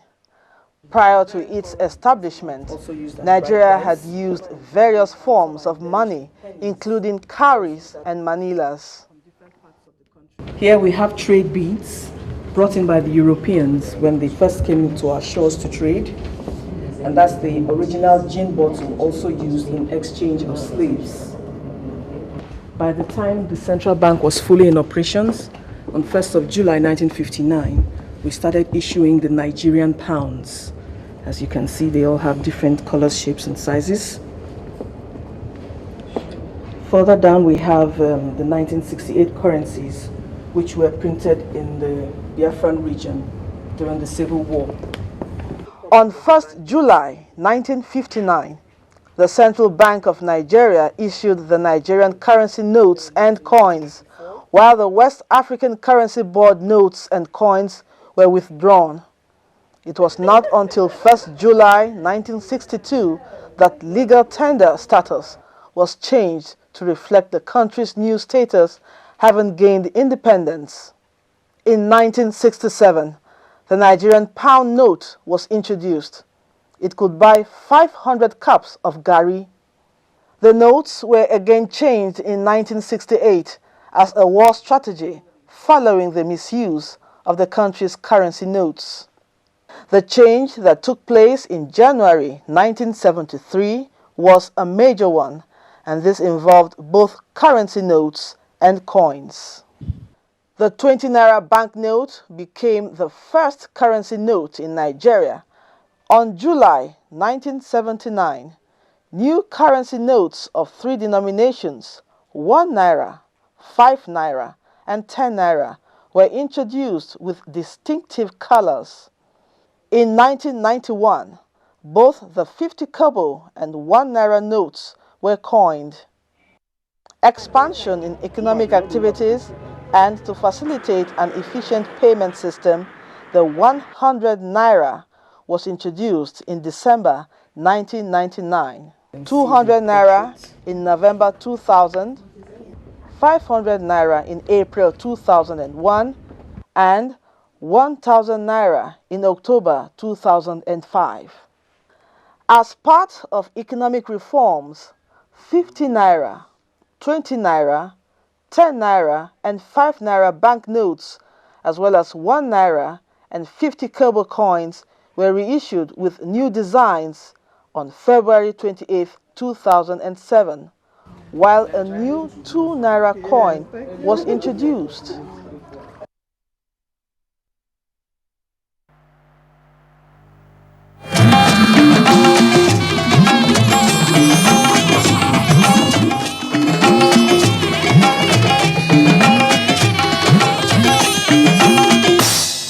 is the network service of the NTA.